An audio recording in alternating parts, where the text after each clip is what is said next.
Hello. Another mistake people make when times are tough is to ignore their credit card bills. This is silly, because if you stick to a monthly budget, there shouldn't be any hidden surprises. Peter, what's 888.com? What?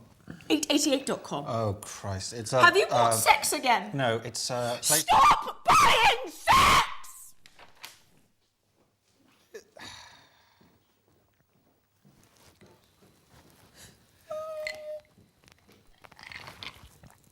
It's a poker site.